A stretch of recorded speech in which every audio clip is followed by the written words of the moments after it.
दोस्तों, मेरे चैनल को जरूर सब्सक्राइब करें। आपका बहुत बहुत धन्यवाद।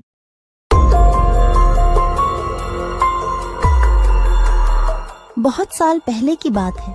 लक्ष्मीपुर के जंगल में एक पुरानी झील थी।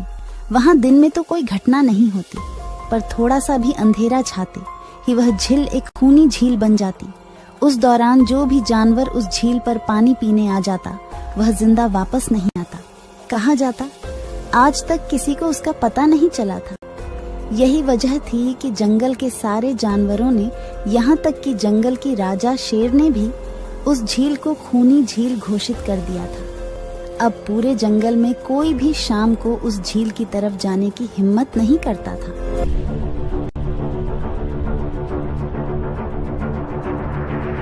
एक दिन उस जंगल में एक बंदर आ जाता है। उसकी और खरगोश की मुलाकात होती है। अरे बंदर भाई, कौन हो तुम? पहले तो तुम्हें इस जंगल में कभी नहीं देखा। खरगोश भाई, आज तक मैं शहर में इंसानों के बीच चिड़ियाघर में था। किसी तरह आजाद होकर आया हूँ। क्या इस जंगल में मेरे रहने के लिए कोई जगह है? हाँ बंदर भाई, ये हम जैसे जानवरों का घर है, इंसानों का चिड़ियाघर नहीं। आओ, मैं तुम्हें पूरी जंगल की सैर करवाता हूँ, सारी जगह के बारे में बताता हूँ। जो जगह पसंद आए वहीं टिक जाना। और खरगोश बंदर को पूरा जंगल घुमाता है। हाथी, जिराफ जैसे कई जानवरों के रहने की जगह ही नहीं, वहाँ के राजा शेर की भी गुफा दिखाता है, पर उस खूनी झील के बारे में ना बताता है और ना उसे वह दिखाने ले जाता है। बंदर वहीं बरगद के एक बड़े से पेड़ को अपने रहने के लिए पसंद कर लेता है। वहाँ रहते हुए अभी उसे 2 दिन ही गुजरते हैं कि तीसरे दिन शाम को घूमता हुआ वह उसी खूनी झील के पास पहुँच जाता है। अरे वाह, कितने सुंदर झील है। जी तो करता है ठंडे ठंडे पानी में कूद कर नहा लूं, लेकिन सर्दी होने का डर है। चलो, आज सिर्फ ठंडा ठंडा पानी से अपना प्यास ही बुझा लेते हैं।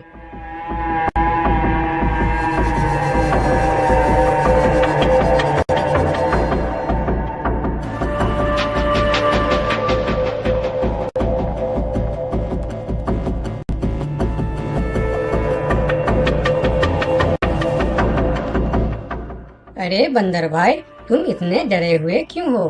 कहाँ से आ रहे हो? झील में पानी पीने गया था और जिंदा वापस आ गए। क्या मतलब? तुम्हें पता नहीं? वह इस जंगल की खूनी झील है। शाम होने पर कोई भी वहाँ जाता है तो जिंदा वापस नहीं आता। उसकी लाश का भी पता नहीं चलता कि वह कहाँ गायब हो जाती है। इसीलिए शाम होते ही कोई भी उस खूनी झील की तरफ नहीं जाता। ये हमारे राजा का आदेश भी है। कमाल है, मुझे तो पता ही नहीं। कैसे पता नहीं? तुम्हें वह खरगोश भाई ने बताया नहीं? लो, खरगोश भाई भी आ गया। अरे खरगोश भाई, आपकी वजह से आज बंदर भाई की जान जाते जाते बची। मेरी वजह से? हाँ, तुमने बंदर भाई को पूरा जंगल घुमाया, हर जगह के बारे में बताया। इस खूनी झील के बारे में क्यों नहीं बताया? भूल गया भाई, मैंने तो सोचा ये तो पेड़ पे रहते हैं, इन्हें झील से क्या काम। अभी अभी इन्हें खूनी झील की खूनी ने पकड़ने की कोशिश की, ये तो बाल बाल बच गए, वरना खूनी झील की खूनी, क्या तुमने उसे देखा? क्यों, क्या तुम लोगों ने आज तक नहीं देखा? नहीं, हम में से कोई कभी भी शाम को उस तरफ जाते ही नहीं और दिन में कोई घटना नहीं होती। और यह बात वह जाकर शेर के दरबार में सभी को बताता है। उसकी बात सुनकर किसी को भी यकीन नहीं आता है। क्या बात कर रहे हो बंदर? मैं सच कह रहा हूँ महाराज, लेकिन हम लोगों तो कभी आज तक देखा ही नहीं, क्योंकि आप लोग उसे खूनी झील समझकर दिन में ही वहाँ जाते हो और शाम होते ही आप लोग डर के मारे वहाँ जाना बंद कर देते हो। पूरे दिन वह मगरमच्छ झील में छुपा रहता है, शाम होते ही चुपचाप निकलता है और झील के पास पानी पीने आए जानवरों को खा जाता है। और आप लोग समझते हैं कि यह झील ही खूनी है, जबकि खूनी यह झील नहीं, इसमें छिपा हुआ मगरमच्छ है। हमें तो यकीन नहीं हो रहा है। वही तो बंदर भाई, हमें अगर पहले पता होता कि आप इतने बड़े झूठे हो तो हम अपने जंगल में आपको रहने की कभी जगह नहीं देते।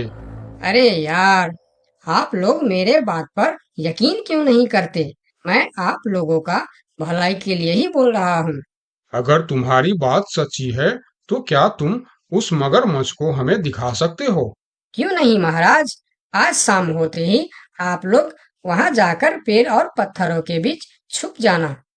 और फिर शाम को वह सभी उस खूनी झील के पास जाकर छिप जाते हैं। झील के किनारे जाकर बंदर 2-3 बड़े बड़े पत्थर उस झील के पानी में फेंकता है।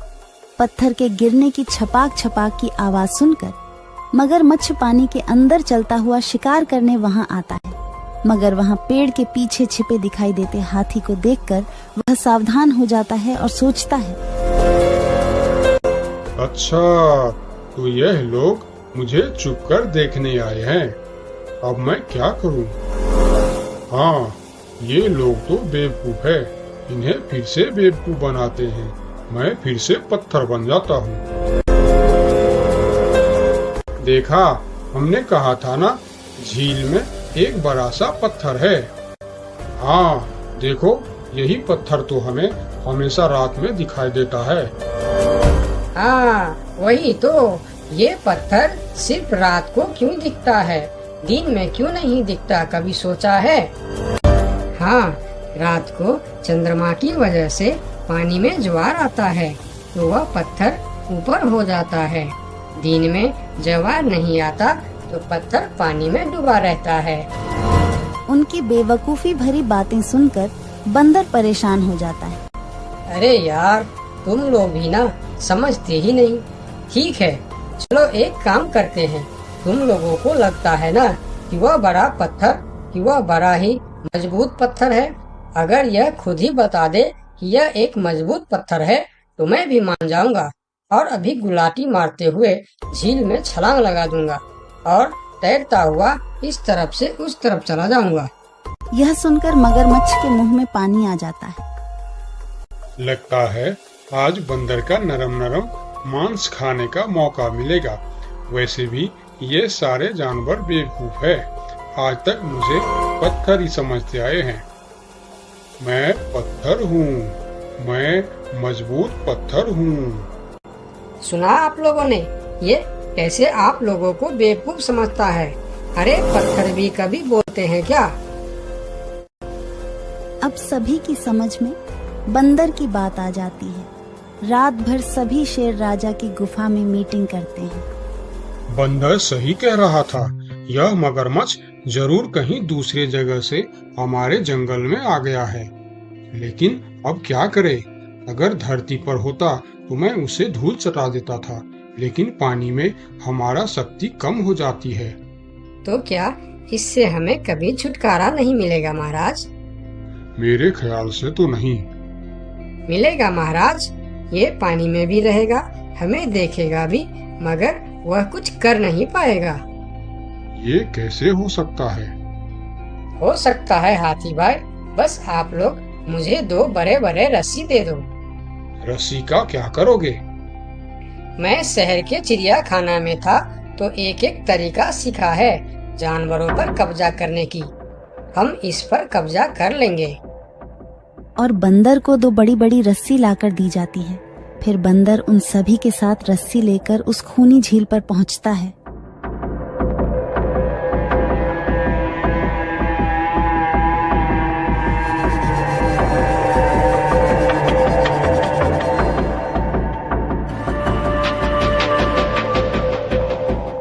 कल तक तो यह बंदर मुझे देखकर भागता था और आज पानी पीने आया है। लगता है ये भी दूसरे जानवरों की तरह मुझे पत्थर समझने लगा है। अभी इसे अपना निवाला बनाता हूँ।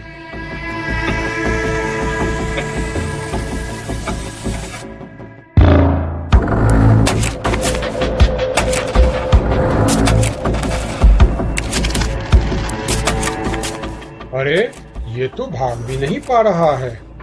अब यह जितना ज्यादा फरफराएगा उतना यह फंदा कसता जाएगा और चुपचाप रहेगा तो फंदा ढीला रहेगा। जैसे यह फिर हिलेगा फिर फंदा कसता जाएगा। अब ना यह इससे छूट सकता है और ना पानी में जा सकता है। अरे वाह, फिर तो यह हमारा कुछ भी नहीं बिगाड़ सकता।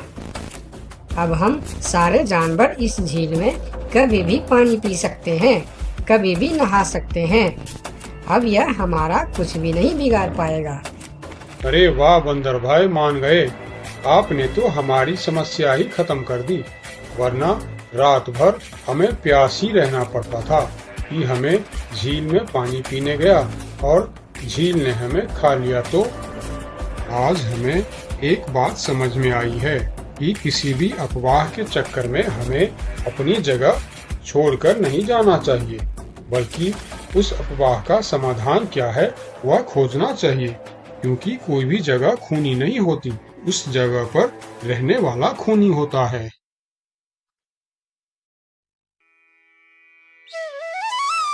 बहुत साल पहले की बात है। लक्ष्मी नगर में एक बहुत बड़ा जंगल हुआ करता था। उस जंगल में शेर खान नाम का एक शेर रहता था। वह जंगल का राजा था।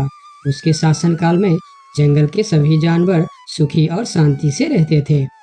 यदि जंगल में कोई भी जानवर गलत काम करता तो शेर खान उसे दंड देते थे। वह कमजोर जानवरों की रक्षा भी करते थे। एक दिन शेर खान अपने गुफा के सामने बैठे थे। तभी उसका दोस्त भालू उसके पास आया। फिर दोनों दोस्त मिलकर जंगल और जंगल के जानवरों के बारे में आलोचना करने लगे। मैं इस जंगल का सबसे शक्तिशाली जानवर हूँ। मेरे सामने जंगल का कोई भी जानवर टिक नहीं सकता। क्या कहते हो भालू भाई? ये तो तुमने बिल्कुल ठीक कहा, लेकिन हाथी के सामने तुम बिल्कुल चूहे जैसे दिखते हो। क्या ठीक कहा ना मैंने शेर खान? भालू की बात सुनकर शेर खान बहुत क्रोधित हो गए। भालू, तुम्हारी हिम्मत कैसे हुई मेरे बारे में इस तरह की बातें करने की? तुम्हें पता है तुम किसके सामने बात कर रहे हो? मैं इस जंगल का राजा हूँ। तुम मेरे दोस्त हो, इसीलिए तुम्हारे साथ मैं थोड़ा मजाक कर रहा था। तुम मेरे बात का बुरा मत मानना शेर खान। शेर खान नहीं, महाराज कहो महाराज। मैं इस जंगल का राजा हूँ, इसीलिए बाकी जानवरों की तरह तुम भी मुझे आज से महाराज कह के ही बुलाओगे। लेकिन शेर खान, हम दोनों दोस्त हैं, फिर भी तुम ऐसे क्यों बातें कर रहे हो? दोस्त है नहीं, दोस्त थे। आज से हमारी दोस्ती खत्म। आज के बाद मैं तुमसे कभी बात नहीं करूंगा। दोस्त कहकर मेरे सामने कभी मत आना। चले जाओ यहाँ से। अपने दोस्त का इस व्यवहार से भालू बहुत दुखी हुआ और वह वहां से चला गया। उसी जंगल में गोलू नाम का एक बंदर भी रहता था। वह दूसरों की चीज चुराकर भाग जाता था। एक दिन गोलू की चोरी करते समय शेर खान के एक सिपाही के द्वारा पकड़ा जाता है और उसे शेर खान के सामने विचार के लिए लाया जाता है। गोलू को देखकर शेर खान कहते हैं, गोलू, तुम्हारी चोरी की किस्से जंगल के दूर दूर तक मशहूर है। तुम जानवरों के घर में ही नहीं बल्कि मेरे दरबार में भी बहुत चीज चोरी की है। इसीलिए मैं तुम्हें पहाड़ से गिराकर मारने की सजा घोषित करता हूँ। आज से ठीक 2 महीना बाद तुम्हें पहाड़ से गिराकर मार दिया जाएगा। अपनी मौत की सजा सुनकर गोलू बहुत रोने लगा और बोला, महाराज, मैं अब कभी चोरी नहीं करूंगा। मुझे माफ कर दीजिए महाराज। मेरे घर में छोटे छोटे बच्चे हैं, मुझे छोड़ दीजिए महाराज। लेकिन शेर खान ने उसकी फरियाद नहीं सुना। तब एक सैनिक उसे ले जाकर जेल में बंद कर देता है। उधर गोलू का दोस्त भोलू को जब इस बात का पता चलता है तब वह गोलू से मिलने के लिए कैद खाने में पहुंच जाता है और उससे कहता है, देखा गोलू, तुम पकड़े गए ना। मैं तुम्हें कितनी बार कहा था कि चोरी करना छोड़ दो। अब क्या होगा बताओ, कैसे निकलोगे यहाँ से? ये सब छोड़ो भोलू भाई, जो होना था वो हो गया। मुझे तो बस अपने परिवार की चिंता हो रही है। काश मैं मरने से पहले उनके लिए कुछ कर पाता। मेरे छोटे छोटे बच्चे हैं, बीवी है, अब उन सब का क्या होगा? मेरे बिना वह भी जीवित नहीं रह सकते। गोलू की बातें सुनकर भोलू सोच में पड़ गया। फिर वह शेर खान के पास गया और बोला, महाराज, मैं गोलू का दोस्त भोलू हूँ। मैं आपसे कुछ कहने आया हूँ। तो तुम गोलू का दोस्त भोलू हो। ठीक है, बताओ क्या कहना चाहते हो तुम। महाराज, मैं चाहता हूँ कि आप गोलू को कुछ दिन के लिए उसके परिवार के पास जाने दें, ताकि वह मरने से पहले अपने परिवार के लिए कुछ इंतजाम कर सके। मरने वाले का आखिरी इच्छा पूरा कीजिए महाराज। आप एक बार उसके परिवार के बारे में भी सोचिए। गोलू ने जो किया उसमें उसकी परिवार की क्या गलती है? अगर आप उसे कुछ दिन के लिए अपने परिवार के पास रहने दोगे तो शायद उसका परिवार बच जाएगा। मैं इस बारे में तुम्हारी कोई मदद नहीं कर सकता। अगर अपने परिवार से मिलने के बहाने गोलू भाग गया तो मैं किसको सजा दूंगा? शेर खान की बात सुनकर भोलू थोड़ा सोच में पड़ गया। फिर बोला, तो ठीक है महाराज, आप गोलू को छोड़ दीजिए। जब तक गोलू वापस नहीं आ जाता मैं उसकी जगह कैद खाने में रहूंगा। और अगर वह कभी वापस नहीं आया तो क्या तुम उसके हिस्से की मौत की सजा भी लोगे? थोड़ा सोचकर बताओ। हाँ महाराज, मैं इसके लिए भी तैयार हूँ। भोलू की बात मानकर शेर खान ने गोलू को कैद से निकालकर भोलू को कैद खाने में डलवा दिया। तब बाहर निकलकर गोलू ने भोलू को बोला, दोस्त तुम चिंता मत करना, मैं समय से पहले ही वापस आ जाऊंगा। ऐसा कहकर गोलू वहां से चला गया और भोलू गोलू की जगह कैद खाने में रहने लगा। इस तरह बहुत दिन बीत गया, लेकिन गोलू वापस नहीं आया। तब एक दिन शेर खान भोलू के पास आया। देखा बंदर, मैंने कहा था ना गोलू वापस नहीं आएगा। अगर कल सुबह तक गोलू वापस नहीं आया तो शर्त के अनुसार कल शाम के समय तुम्हें पहाड़ से गिरा दिया जाएगा।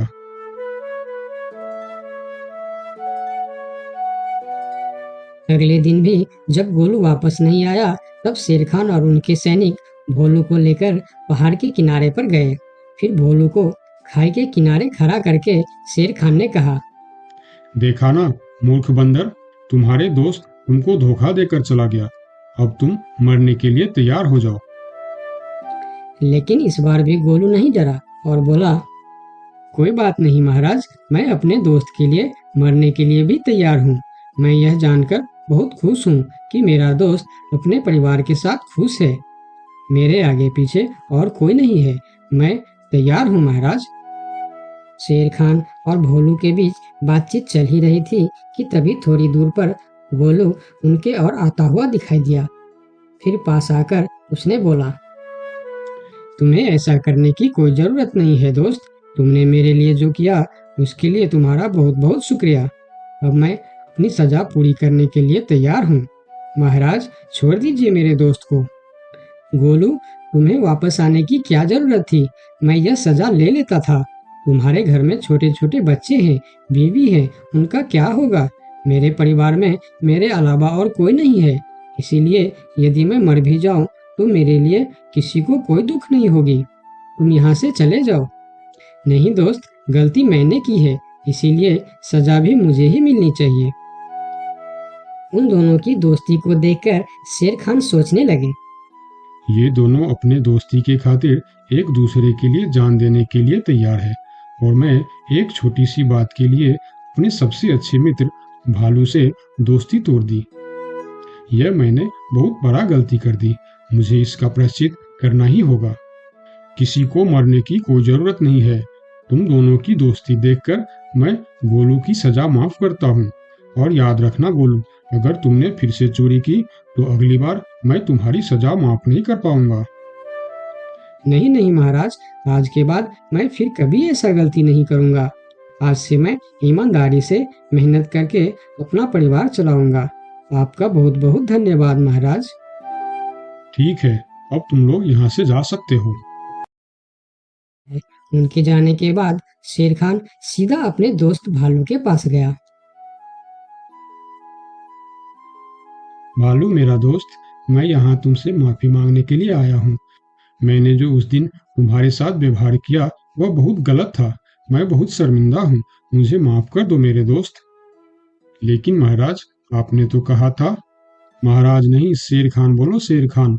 आज से तुम मुझे महाराज नहीं शेर खान ही बुलाओगे, क्योंकि दोस्त एक दूसरे के नाम लेकर ही बुलाते हैं। आज से तुम मेरे सबसे अच्छे दोस्त हो। गोलू और भोलू की दोस्ती देखकर शेर खान को अपनी गलती का एहसास हुआ और उसने भालू से माफी मांगी और दोनों फिर से दोस्त बन गए। तो दोस्तों, इस कहानी से हमें यह सीख मिलता है कि कभी-कभी दूसरे के अच्छाइयों को देखकर भी हम अच्छा बन जाते हैं।